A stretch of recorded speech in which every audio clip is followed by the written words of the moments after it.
스스로 하나님을 경외하는 삶을 배우는 성장 단계라는 제목의 말씀 같이 나눠볼까 합니다. 이제 우리가 지난 주일부터는 우리의 인생의 성장의 단계별 과제가 있다고 말씀드렸어요.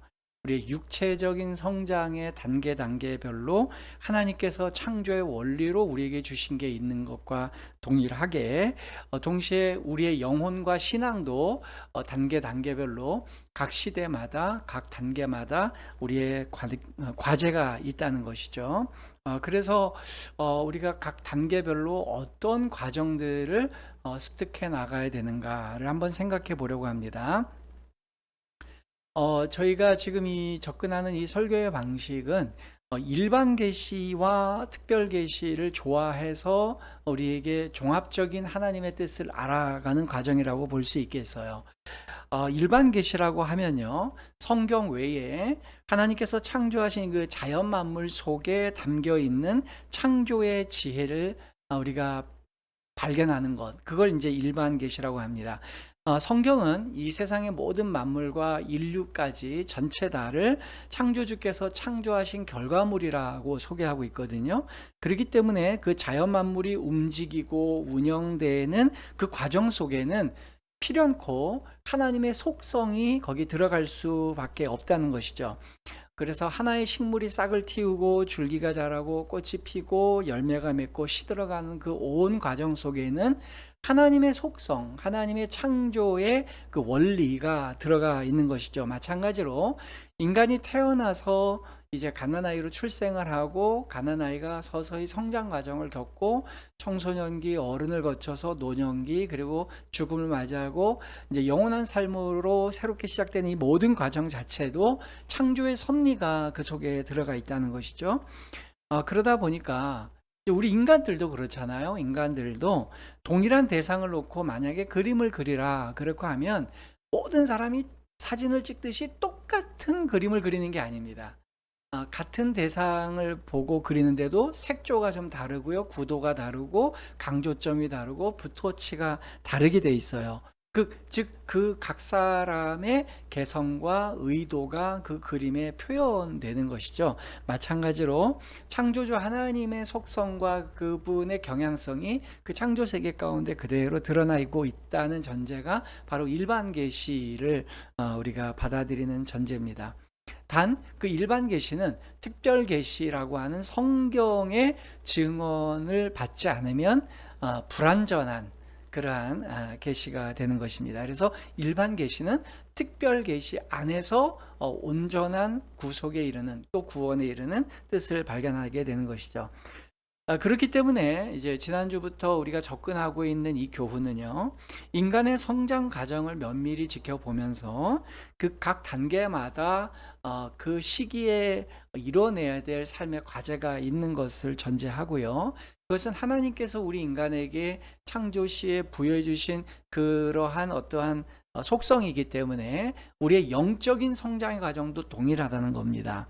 그래서 각 개인의 신앙의 성장, 더 나아가서는 교회가 성장해가는 과정 속에서도 그러한 바로 과정이 절차대로 진행되지 않을까라는 생각에서 이런 말씀을 나눠보는 것입니다. 특별히 인간이야말로 그 어떤 생명체나 창조물보다도 하나님의 속성을 드러내기에 가장 적합한 창조물이죠. 왜냐하면 인간은 하나님을 설계도로 해서 창조된 창조물이기 때문이에요. 그래서 인간의 그 부여되어 있는 여러 속성들을 면밀히 잘 발견해내면 하나님께서 얼마나 심혈을 기울여서 인간을 성장시켜 가는지를 볼 수가 있는 겁니다. 그것은 우리의 육적인 과정을 잘 관찰해 보면 영적인 과정도 우리가 잘 교훈을 얻을 수 있다는 것이죠.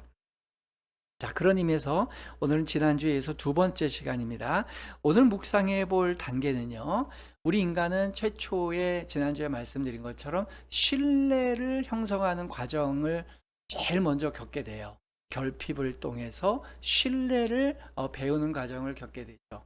그것이 이제 하나님께서 이 땅 가운데서 신정 국가를 세우셨을 때에 사사기서를 통해서 그 신정 국가의 기틀이 되는 신뢰를 배우는 과정, 결핍을 통해 신뢰를 배우는 과정에 대해서 지난주에 말씀을 드렸었습니다.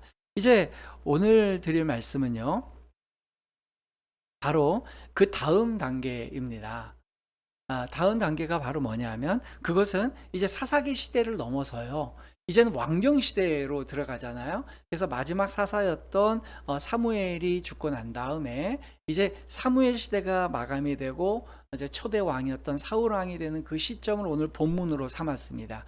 그래서 이제 사사 시대 때 신뢰를 배우는 그 과정을 잘 겪고 난 다음에 다음 단계로 올라가서 배우게 되는 과정이 뭐냐? 그것은 바로 스스로 하나님을 경외하는 삶을 배우는 과정이 되는 겁니다.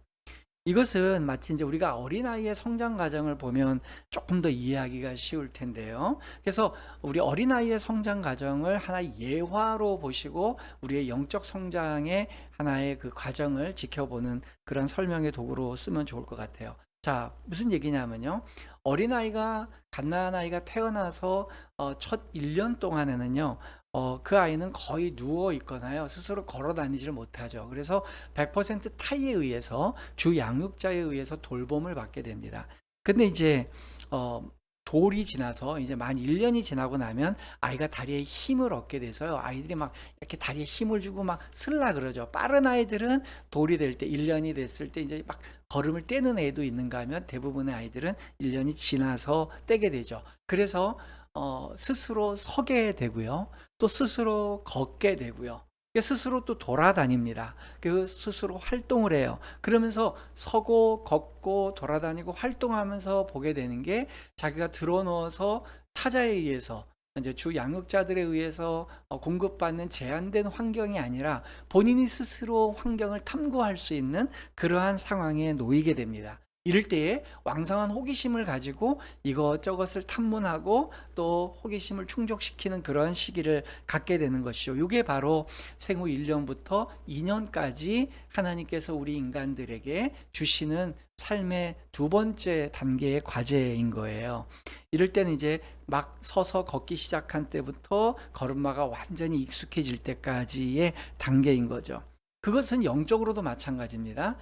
신앙의 초기에는 거의 들어누워서 본인이 무엇을 능동적으로 할 수 없는 상황에서 주 양육자인 목회자나 신앙에 견인할 수 있는 선배 성도나 이런 분들의 돌봄과 정말 수고 안에서 그들이 신앙을 이제 점점 옷 입어 가다가 이제 뭐 영적인 시간과 교회의 성장의 시간을 꼭 1년이라고 단정할 수는 없겠지만, 그런 어떤 타의에 의해서 신앙을 돌봄받던 시기가 조금 지나가게 되면 자발적으로, 자립적으로 서고 자기의 신앙을 이제 지키게 되고 또 걸어 다니게 되고 활동하게 되면서 왕성한 호기심으로 주변의 영적 환경들을 탐문하게 되는 이런 시기라고 할 수 있겠습니다. 그래서 이런 이제 인간의 성장의 과정에서 보면 1년부터 2년까지의 이제 서고 걸음마하고 돌아다니는 시기라면, 영적인 시기는 스스로 자립된 신앙생활을 할 수 있는 단계라고 볼 수가 있겠어요. 그래서 인간의 성장 과정을 보면요, 하나님의 창조의 섭리를 보게 되는데요, 처음 태어난 아기가 첫 돌이 될 때까지는요, 스스로 할 수 있는 게 아무것도 없어요. 완전히 의존적인 상황에서 살 수밖에 없어요. 그래서 혼자서요, 설 수도 없고요, 뭐 걸어갈 수도 없고요, 심지어 혼자서는요, 아주 초기 때는 목도 못 가는 거죠. 자기 몸도 뒤집지도 못하고요. 그러나 하나님께서 정한 시간이 지나가게 되면 생명체를 부여받은 인간은 아무리 갓난 아기라 그래도 누가 가르쳐 주지 않는데도 자꾸만 목을 가누고 목을 자기 마음대로 이제 조절하게 되고요. 처음에는 이제 이 막 팔다리도 지 멋대로 막 움직이죠. 이제 그러다가 자기 막 얼굴을 때리기도 하고, 그게 뭐 이제 의학적 용어로는 모로반사라 그러잖아요. 막 때리기도 하고, 그래서 자기가 성장해 가는 걸 어떻게 주체를 못 하죠. 그러다가 팔다리도 제가 통제하게 되죠. 그래서 목을 가누다가 이제 결국은 이제 몸을 뒤집게 됩니다. 그러면 이제 부모들이 난리가 나요. "아유 우리 애기 몸을 뒤집었다." 그러면서 뭐 레슬링 선수도 아닌데 막 뒤집은 것 같고서 막 또 사진을 찍고 전화를 해서 이제 이제 몸을 뒤집었다고 얘기하죠. 좀 그런 시대를 지나다 보면 배밀이를 합니다. 이제 자기 몸을 가누지를 못하니까 배를 밀어서라도 앞으로 전진을 해요. 그러다가는 이제 배를 완전히 지면으로부터 들어서 팔과 다리로 이렇게 이제 기어 다니기 시작하죠. 그러다가요, 두 다리로만 중심을 잡을까 말까 하는 시점이 돼서 이제 스스로 이제 앉죠. 이제 기어 다니다가 이제 앉아서 넘어지지가 않아요. 보통 이제 처음에는 앉다가도 뒤로 까당 하고 이제 넘어지는데 이제 앉아서 자기 몸을 가누게 됩니다. 그러다가 다리에 힘을 얻으면 자꾸만 조금 일어나려고 뭐 보행기나 이렇게 엄마 아빠가 손을 잡아주면 다리에 힘을 얻어서 삐삐하고 이제 슬라 그러죠. 그러다가 이제 1주년을 맞게 되는 것입니다. 이런 것들이 바로 우리에게 주신 일반 계시예요. 건강한 아이가 적정한 시간을 보내면요, 그런 단계를 거치게 되는 것입니다. 우리의 영적 과정도 저는 마찬가지라고 생각해요. 결핍을 통해서 하나님과의 신뢰를 배우는 과정에서는요, 어쩔 수 없이 타의에 의해서 신앙생활을 할 수밖에 없어요. 이제 목회자나 신앙 선배가 독려하고 강요하고 강제로 또 어쩔 수 없이 좀 이렇게 좀 독려하고 그래서 신앙의 자리로 오게 되죠. 그러다가는요, 우리 스스로가 목을 고정할 수 없는 것처럼 우리의 시선도 못 맞춰요, 초기에는. 그런데 점점 주 양육자 되시는 하나님을 향해서 시선을 고정하게 되고요. 다른 곳에 눈길을 잘 안 둬요. 뭐 잘 아시다시피 제가 요즘 이제 할애비가 됐는데 우리 손녀딸 윤슬이가 이렇게 보면 모비를 달아놔도 엄마가 나타나면 모비를 보지 않고 엄마를 쳐다보죠. 주 양육자를 보는 거예요. 우리가 신앙이 그런 것 같아요.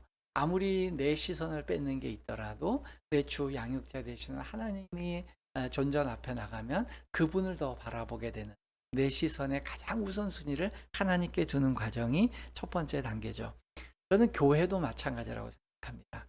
이제 교회가 탄생되고 첫 1년 동안은요, 결핍을 겪을 수밖에 없어요. 첫 1년 동안에 뭐가 있겠어요? 성도도 없고 여러 여건들은 너무 열악하고 그런 결핍을 통해서 뭘 배우는 거죠? 하나님을 향한 신뢰를 배우는 거예요. 하나님이 교회의 주인이시구나. 하나님이 이 교회를 이끌어 가시는구나 하는 걸 시때마다 느껴요. 저도 이제 개척한 지 반년 정도 됐는데 뭐 간증하라면 진짜 정말 몇 시간을 할 수가 있을 것 같아요. 시때마다 하나님께서 그때그때마다 이렇게 인도하시는 걸 보게 됩니다. 사람도 마찬가지예요. 이제 2주 전에 이미 우리 교회에 또 새로운 분이, 남자분이 이렇게 한번 조용하게 오셨어요. 아주 얌전하시고 조용한 성품을 갖고 계신 분인데 예배 중간에 조용하게 들어와서 예배를 드리시고 그리고 또 예배 끝나자마자 식사하고 가실래요? 그랬더니 아니요, 저 이렇게 갈래요. 그래서 네 그러세요, 편하게 하세요, 부담 안 드립니다 하고 보내드렸죠. 그래서 마음속으로는 다음 주에 또 오실까 어떨까 몰랐는데 그 다음 주에 또 오셨더라고요. 그래서 또 그렇게 해서 계속 우리가 신앙생활을 하게 되었는데, 그런 과정을 보면서요, 처음에 오셨던 우리 12명을 공동체를 형성하게 하시는 이 모든 과정이 그런 과정이었어요. 제가 뭐 어디 길거리 가서 전도도 하지 않았는데도 하나님께서 예수님 이야기 한번 가봐라 그랬더니 한 7년 정도, 또 6년 정도, 5년 정도 교회를 못 다니고 신앙의 공백이 있던 분들이 한 명씩 모여들어서 저희 교회를 이렇게 같이 예배 공동체로 세워져 가는 걸 보면 우리 하나님께서 시대마다 뭐 맞춰서 하시는구나. 그래서 하나님을 향한 신뢰를 배우게 되는 것이죠. 그러다가 이제 몸을 뒤집게 되죠. 내 몸을 가누게 되고요. 배를 밀거나 또 엎드려 가지고 팔다리를 이용해서 자꾸 전진하게 돼요. 근데 주 양육자를 향해서 가고 싶어져요. 엄마가 부르면 엄마 해가야 윤슬아 일로 와봐. 그러면 그 엄마의 부르심에 응답해서 그 엄마한테 가고 싶어하는 아기의 몸짓처럼 우리도 그런 것 같아요. 하나님이 아이고 잘한다, 예수님 이야기 교회 내한테 한번 와볼래? 한번 기어볼래? 어디 기어서라도 와볼래? 그러면 우리는 정말 기어서라도 주님 앞에 가보는 거죠. 영적인 관계에서 하나님과의 신뢰가 형성된 성도는요, 배를 밀어서라도 하나님 앞에 가려고 하는 거예요. 그처럼 처음 그저 들어누워서 편안하게 하나님께서 공급하시는 것만 받아가면서 주님 저한테 주는 것만 받아 먹겠습니다. 그러고서 영원히 몇십 년, 몇백 년 지나도 그렇게 산다면 그 아이는 성장할 수가 없고 그냥 영유아기에 머물러 있는 거죠. 그러다가 이제 배로 기고 팔다리로 걷고 앉아 있다가 다리에 힘을 얻습니다. 이제 그 다음 단계에 찾아오는 게 바로 자발성이에요.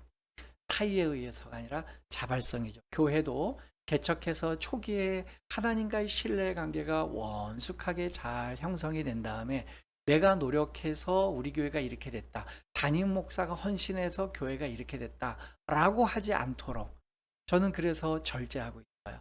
하나님께서 100% 하셨습니다. 하나님께서 보존해 주시는 사람들로만 채워졌고 하나님께서 일을 이루셨습니다라는 이야기로 가득 차서 하나님의 신뢰가 가득 찼을 때에 그 다음 단계로 나가는데 그 다음 단계는 이제 교회가 계속해서 하나님이 하십시오 이러면 안 되는 거예요. 그 다음에 이제 자립성입니다. 자립성을 가지게 되는데요. 그때는 이제 우리가 스스로 걸어 다니고 지역을 탐방하고 호기심 많은 것들, 우리를 교회를 세우신 이 주변이 어떻게 됐는가, 또 나로 하여금 신앙생활하게 하신 이 신앙의 영적인 환경은 어떤가, 실제로 삶의 환경은 어떤가 탐문해 가게 되는 것이죠. 그런 의미에서 이 자립성을 키우는 이 과정 속에서는요, 어떤 걸 하게 되느냐, 스스로 일어서게 되고 스스로 걷게 되는 시점에는 과제가 있는데요. 그것은 뭐냐 하면요, 스스로 서서 걸으면서 내게 부여받은 삶의 환경들을 탐색을 하는 거예요. 그리고 호기심을 채워가는 겁니다. 그게 과제예요. 하나님께서 내게 제공해 주시는 삶의 환경들을 누리는 거고요. 그 환경들 속에서 내가 해야 될 것과 하지 말아야 될 것들을 배워가는 과정을 갖게 되는 것입니다. 그래서 주 양육자로부터 적절한 통제와 또 적절한 허용을 겸해서 받아야 돼요. 통제와 허용의 적절한 균형이 있는 속에서 내가 해야 될 것과 하지 말아야 될 것을 배우는데 가장 중요한 건 주 양육자로부터 따뜻한 정서 속에서 이것을 받게 되는 것이라는 거예요. 그래서 아이들이 만져야 될 것과 만지지 말아야 될 것, 아이들이 호기심을 가져야 될 것과 가지지 말아야 될 것을 받는데 중요한 건 정서라는 거예요. 여러분, 우리 하나님께서 우리 백성들에게 그렇게 가르치셨어요. 하나님께서 하지 말아야 될 거에 대해서는요, 경고하셨습니다. 그래서 이거 하면은 벌 받는다? 근데 그때의 무게감은 어느 정도냐면요, 3, 4대 정도는 벌을 받을 거야. 너 요거 하면 안 돼. 요거 하면은 네가 불이익을 당하는데 그게 3, 4대 후손까지 갈 거야. 요렇게 말씀하셨어요. 근데 칭찬 어떻게 하는지 아세요? 근데 이거 대신 네가 착한 일을 하고 또 내 하나님의 뜻대로 하면 어떻게 되냐? 천대까지 복을 받는 느낌이 있죠. 하나님 공평하신 분이 아니라니까요. 공평하지 않아요. 공평하면 어떻게 해요? 똑같이 3, 4대나 1000대로 해야 돼. 너 요거 하면 1000대까지 벌을 받을 거야. 그러나 요걸 선택하면 1000대까지 벌을 받을 거야. 벌도 1000대 또 복도 1000대 이러면 공평한 거예요. 아니면 너 이렇게 나쁜 짓 하면 3, 4대까지 벌을 받을 거야. 그러나 반대로 너 요렇게 착한 일 하면 3, 4대까지 복을 받을 거야. 요것도 3, 4대까지 받을 거면 공평한 거잖아요. 근데 주님은 공평하지 않아요. 어떻게 하시냐? 잘못하고 꾸지람하는 건 3, 4대까지만 해요. 근데 칭찬하고 복 주고 우리를 위해 주시는 건 1000대까지예요. 예를 들자면 이런 거예요. 너 지금 엄마 아빠가 하지 말라는 거 했으니까 너 요즘 1분 동안만 벌을 받아야 돼.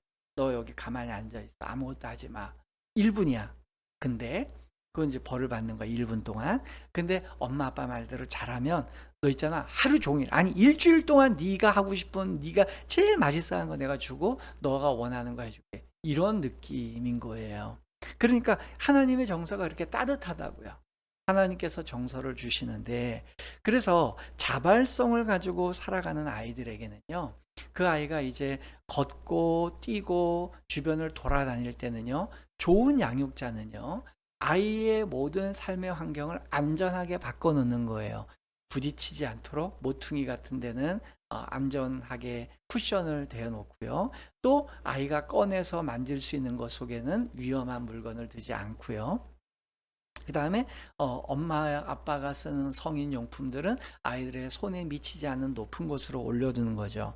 그렇게 수동적으로만 하는 게 아니고요. 좀 더 적극적으로는요. 어떨 때는 그냥 방 한가득에 넓은 김장 비닐을 갖다 놓고 그냥 밀가루를 한 푸대 갖다 놓고 막 밀가루를 막 만지게 한다든지, 또는 막 점토를 만지게 한다든지, 또는 막 진짜 그 식용 색감을 갖다 놓고 막 이렇게 다양한 색깔을 만지게 한다든지, 막 이렇게 해서 아이로 하여금 다양한 오감이 발달할 수 있도록, 아이가 충분히 호기심을 그렇게 발휘할 수 있도록, 또 자기의 삶의 주변을 조금 확장해서 탐닉할 수 있도록 그렇게 해주는 것이 가장 좋은 그러한 양육의 지혜라고 할 수 있어요. 그럴 때에 좀 건강하지 못한 부모는 너무 강하게 통제하는 거예요. 무조건 엄마 입에서 나오는 얘기는 안 돼만 나오는 거예요. 이거 하면 안 돼, 저거 하면 안 돼, 일로 가면 안 돼, 이거 만지면 안 돼. 계속 안 돼만 나오면요, 이 아이는요 강한 통제력 안에 있게 돼요. 그러면 그 아이는 성인이 돼서도 통제 안에 있어야 편하거나 자기도 자신이나 다른 사람을 통제하는 쪽으로 가게 되는 거예요. 그래서 주 양육자가 강하게 통제하는 가운데서 성장한 아이들은 성장에서도 통제력이 강한 아이로 자라게 될 수 있는 거예요. 그러나 오히려 아이에게 그러지 않고 정서적으로 통제가 아닌 설득과 성령, 그래서 제가 이제 설득과 허용을 통해서 아이들을 잘 양육하는 거죠. 제가 이제 우리 손녀를 키우는 딸에게도 그런 얘기를 했고, 저는 이제 이제까지 주례하는 동안 우리 이제 제가 주례했던 커플들에게 꼭 해주는 몇 가지 얘기가 있어요. 그 중에 하나는 이 얘기입니다. 아이를 키울 때 최소한 세 돌이 될 때까지, 즉 3년 동안은 아이에게 절대로 부정적인 얘기를 하지 마라. 그리고 아이가 무슨 실수를 했을 때는 그것을 어른의 기준으로 그 아이에게 너무 윽박지르거나 그 아이를 나무라지 마라. 대신 그 아이의 정서적으로 공감이 될 수 있게 따뜻하게 그 아이에게 잘 설명해주고 또 안아주는 게 좋다. 그러면서 예를 하나 들죠. 그날따라 엄마가 부주의해서 엄마 얼굴에 바르는 크림을 놔뒀더니 아이들이 와서 그 크림을 먹고 있는 거죠. 이런 일이 굉장히 많습니다. 저희 아이 4명 중에 누구라고 얘기 안 하지만 한 명도 그 크림을 먹은 적이 있는데요. 크렌싱 크림이든 로션이 됐든 미끌미끌하니까 그 느낌이 희한하잖아요. 그걸 먹을 때 이 아이는요, 거기에 대한 기준이 없어요. 윤리적 기준도 없고 사회적 기준도 없고 생물학적 기준도 없어요. 그러니까 그냥 이제까지 만져보지 못했던 질감이니까 한번 만져보고 이걸 혀로 느껴보면 어떨까 해서 미각도 한번 경험해 본 것 뿐이에요. 그럴 때 통상적인 부모는 어떻게 하겠습니까? 아이가 화장품을 먹고 있으면 어떻게 해요? 와서 등짝을 때리거나 손을 때리면서 야 이놈아 이걸 왜 먹고 있어, 야 큰일 나, 너 이거 먹으면 배탈이 나고 이거 집에 몸속에 들어가면 이거 먹지도 못하는 얼굴에 바르는 건데 입에 들어가면 너 이거 잘못하면 너 죽을 수도 있어, 그리고 너가 막 장애가 생길 수도 있고 너 어릴 때부터 왜 이래, 막 이런 부정적인 얘기들을 너무 많이 꺼내는 거예요. 그 아이는 그걸 알았을까요? 모르죠. 그 모든 말들은요 어른의 말이고 어른의 판단이에요. 그럼 목사님 뭐 어떻게 하라는 거예요? 아예 먹이지 말. 그 애가 먹고 있는데 그럼 거기서 어떻게 우화를 떱니까? 있죠? 할 수 있는 방법이 있어요. 어떻게 하면 될까요? 아이가 먹고 있어요. 그럼 당황하지 말고 가서 아이고 우리 아기 너무 맛있는 거 먹는구나. 나도 먹어봐야지. 엄마가 먹는 척하면서 이렇게 그걸 딱 뺏고 그 다음에 우리 애기, 에이 나 우리 애기 안에 있는 것도 먹어, 입 안에 있는 것도 먹어야지. 그러면서 내 엄마가 뺏어 먹을 거야. 그러면서 아이 입속에다가 손가락을 깊게 집어넣어서 왁 토하게 만든. 그래서 그 다음에 그것을 싹 아이고 아이고 아이고 우리 애기 미안해, 엄마가 아프겠지, 이거 토해낸 거 빨리 치우고 엄마가 좀 맛있는 거 줄게, 대신 이거보다 더 맛있는 거 먹을까. 그러면서 그럴 때만큼은 뭐 이제 숨겨놨던 아이스크림이라든지 아니면 아이가 맛있어하는 거, 이런 거 평소에 잘 안 먹이는 걸 하나 대용할 수 있는 걸 먹여서 아이의 정서로 하여금 엄마가 나무라는 게 아니라 내가 이렇게 경험을 했는데 이거 말고 더 좋은 건강한 경험을 하게 해주는구나, 이렇게 생각할 수 있게 해야 된다는 거예요. 그러다 보니까요, 우리가 이제 영적으로도 봐도요, 우리 영적으로는 우리가 이제 스스로 그런 과제를 해가는 거지만 어린아이는 진짜 어린아이잖아요. 그러니까 우리는 어린아이를 키울 때 성인으로서 아이를 어떻게 키우느냐가 육체적으로는 그렇게 적용할 거고, 영적으로는 우리가 하나님 앞에서 어떻게 이 시기를 보낼 것이냐를 이렇게 좀 구분해서 생각해야 되는데요.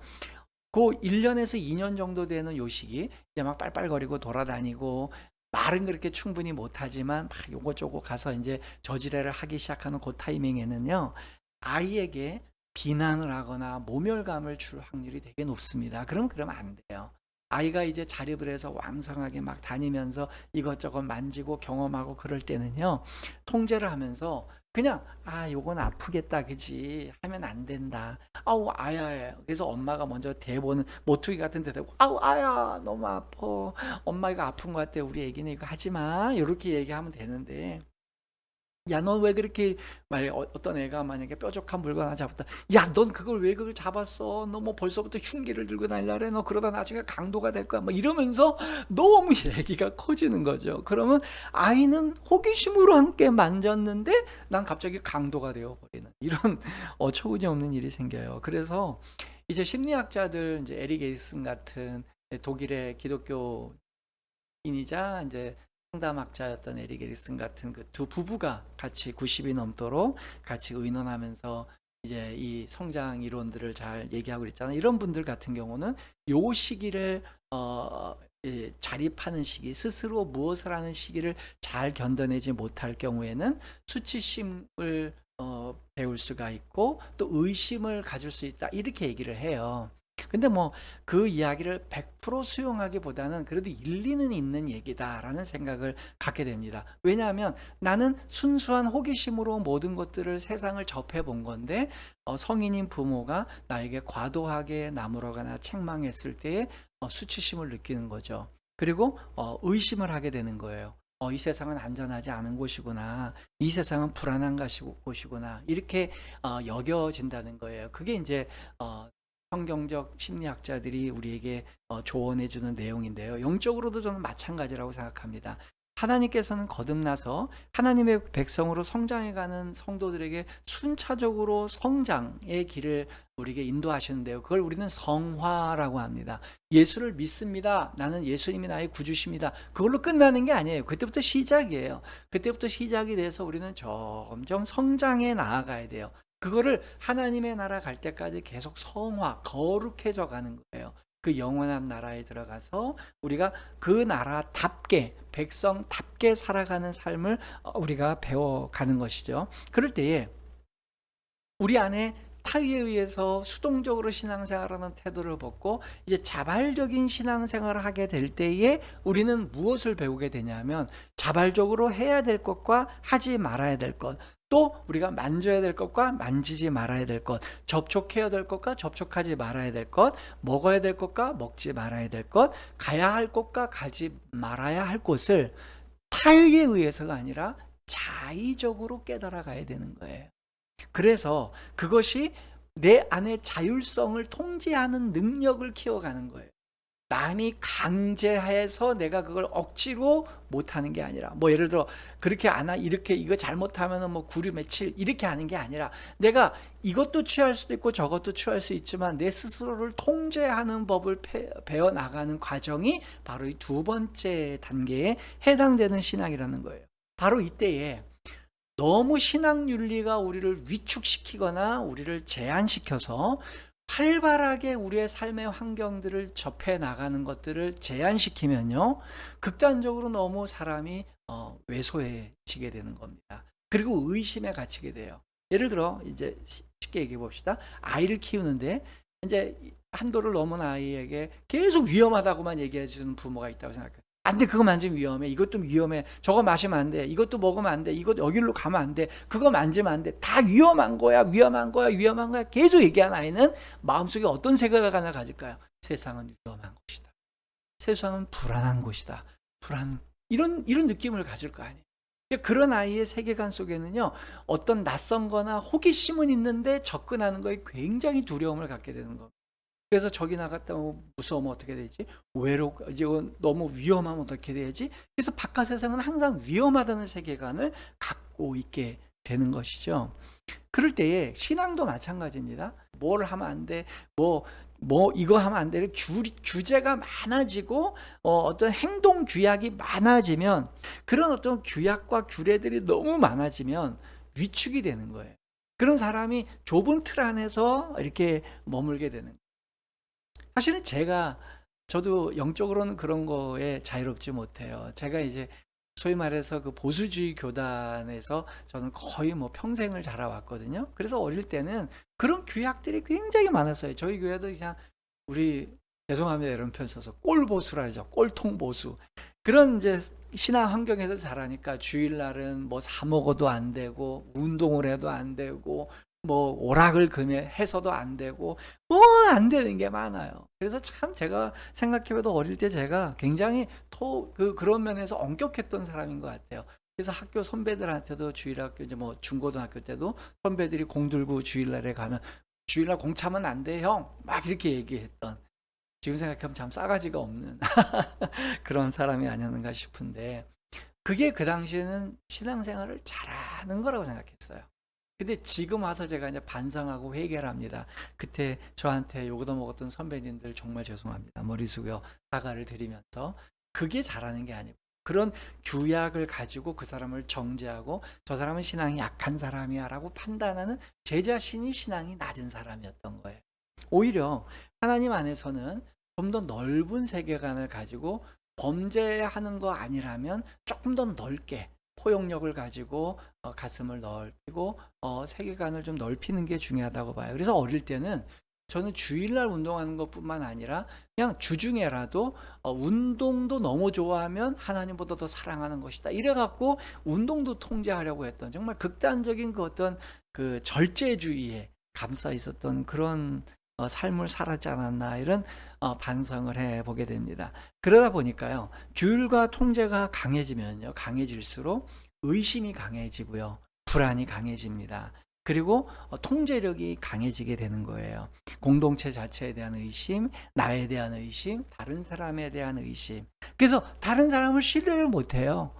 그런 이제 통제 고시기, 한 1년에서 2년 차의 성장 시기 때 또는 영적으로도 이제 자립이 막 시작될 때 너무 통제력이 강한 신앙 환경에서 자라게 되면 그냥 의심이 많고 남은 You are not okay 이렇게 되는 거죠.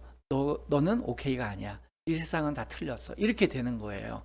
그렇게 되다 보니까 편견이 좀 많은 상태로 살아가게 되는 거죠. 근데 건강한 삶은 어떤 건지요?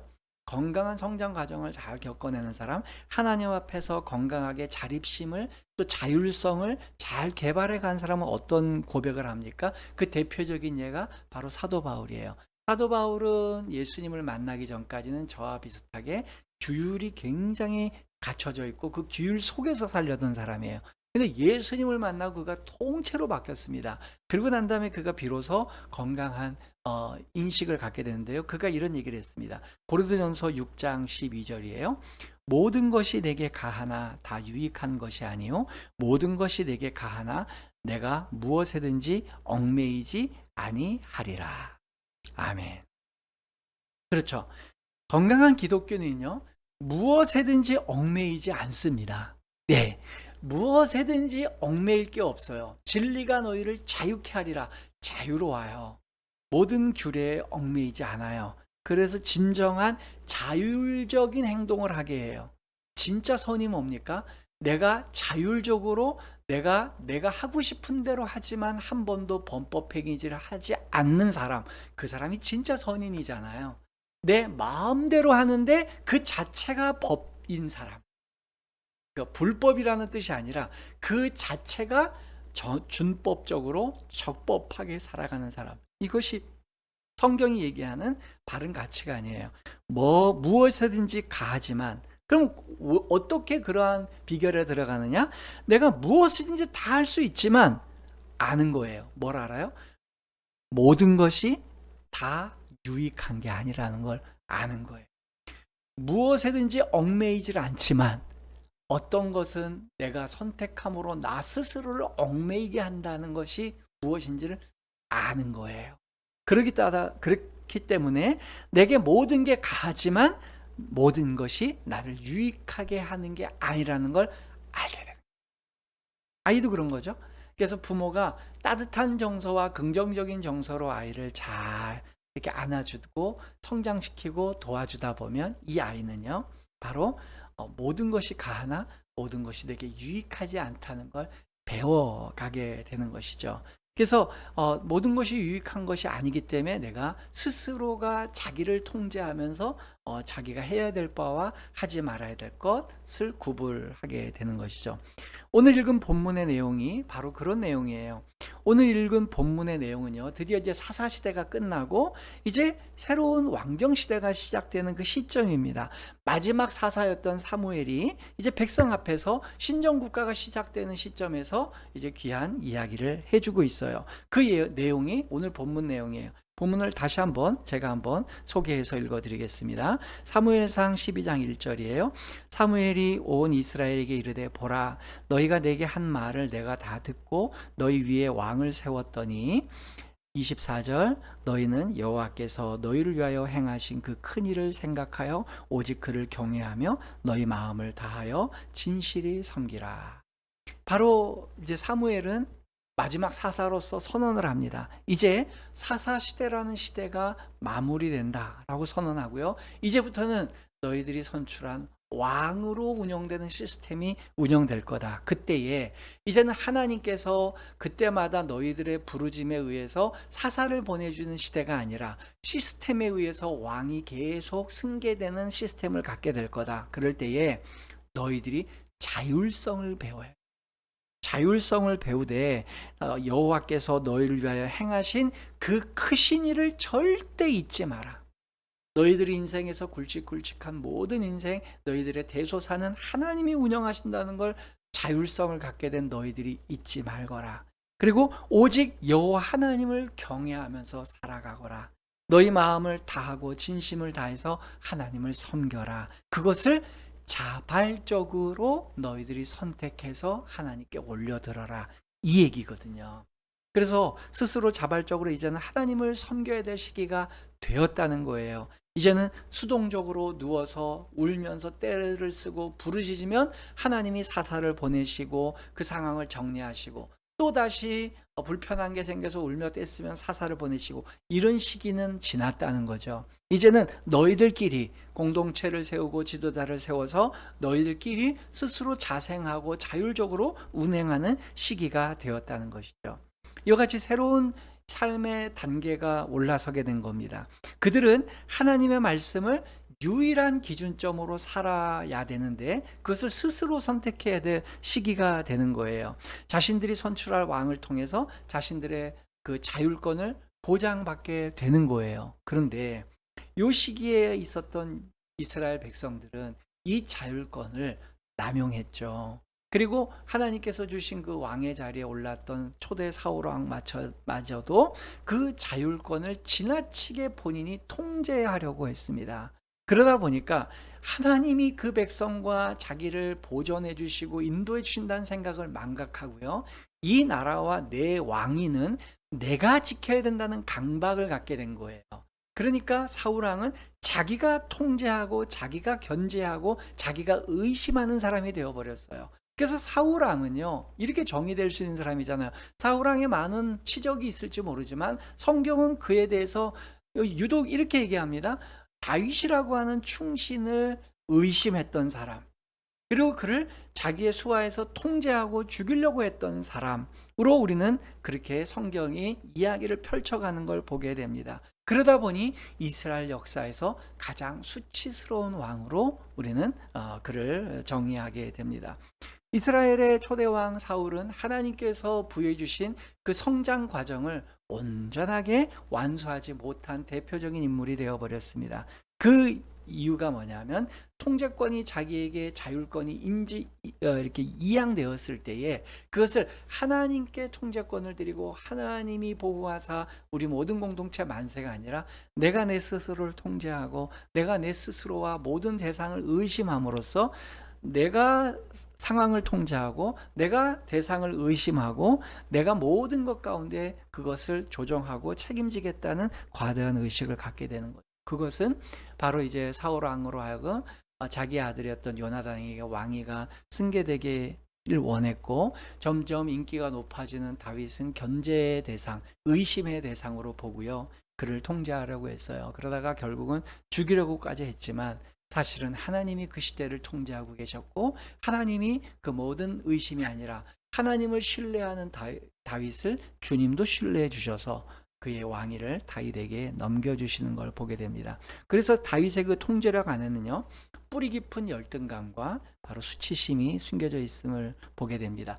이 사울 왕이 왕이 될 때만 해도 그가 얼마나 부끄러움을 많이 타는 사람인지를 성경이 소개해 주고 있습니다. 하나님을 배제하고 스스로가 자신의 삶을 통제하려고 하는 사람이 갖게 되는 결말을 잘 보여주고 있어요. 그러므로 이제 우리가 육체적인 과정에서 아이가 성장해서 이제 두 번째 삶의 과제가 자율권, 스스로 서고 걷고 돌아다니면서 하나님이 나에게 부여 주신 삶의 환경을 호기심 있게 탐색하고 또 그것들을 수용하면서 어떤 것들은 스스로 또 본인이 거부할 수 있는, 모든 것이 가하나 모든 것이 내게 유익한 것이 아니라는 걸 배워가는 과정이 두 번째 삶의 과정이라면 우리의 영적인 과정도 마찬가지라는 거예요.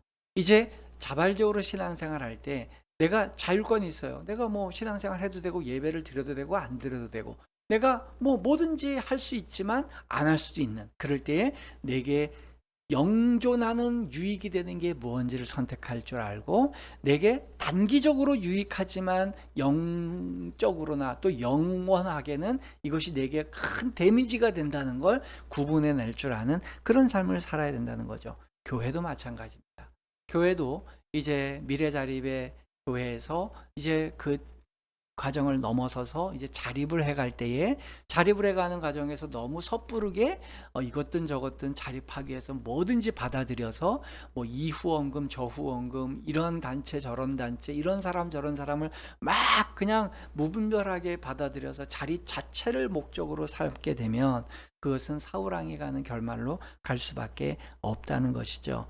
우리가 자주 부르는 찬양 중에 그런 찬양이 있어요. 오늘 우리 설교하고 좀 맞는 찬송인 것 같아 보이는데요. 주님을 보게 하소서라는 찬양 있잖아요. 그 중간에 가사 보면 이런 말이 있어요. 의심하는 나를 손 내밀어 잡아주시며 두려운 마음 내려놓고 주 바라봅니다. 주님을 보게 하소서, 나를 붙드소서. 내 마음과 내 생각 내려놓고 주님 앞에 나 엎드려 주의 음성 기다리니 나를 부르실 때 믿음으로 걸어가리. 그렇습니다. 우리에게 자율성이 보장되고 우리 스스로 무엇인가 할 수 있게 되었을 때에 여러분 무엇을 선택하시겠어요? 우리가 진짜 자율적으로 선택해야 될 게 있다면 내게 모든 것이 가하지만 모든 것이 나를 유익하게 하는 것이 아니라는 걸 알고 내가 해야 될 것과 하지 말아야 될 것, 내가 만져야 될 것과 만지지 말아야 될 것, 내가 가야 될 곳과 가지 말아야 될 것, 내가 먹어야 될 것과 먹지 말아야 될 것, 내가 만나야 될 것과 만나지 말아야 될 것, 내가 교제를 해야 될 사람인 것과 교제를 하지 말아야 될 사람인 것, 내가 가야 될 교회인지 가지 말아야 될 교회인지, 내가 추구해야 될 신앙인지 추구하지 말아야 될 신앙인지를 분별하는 법을 배우는 시기, 이 시기의 과제를 잘 겪어내면요 건강하게 수용력 있게 신앙생활이 원숙하게 다음 단계로 가게 되고요. 이 단계를 잘 극복하지 못하면 우리는 수치심과 의심과 통제 속에 갇히는 그러한 삶을 살게 되는 것이죠. 그래서 굉장히 편협하고 선입견이 강한 인생을 살 수밖에 없어요. 여러분들에게 도전하고 또 권면해 드립니다. 모쪼록 하나님께서 주시는 자율권을 잘 활용하셔서 주님 앞에서 우리에게 주시는 삶의 환경들을 마음껏 탐닉하고 또 탐색해서 정말 하나님이 주신 삶의 길을 원대하게 좀 더 활발하게 또 하나님의 뜻대로 살아드리는 여러분들 되시기를 주님의 이름으로 부탁드리고 축복해 드립니다.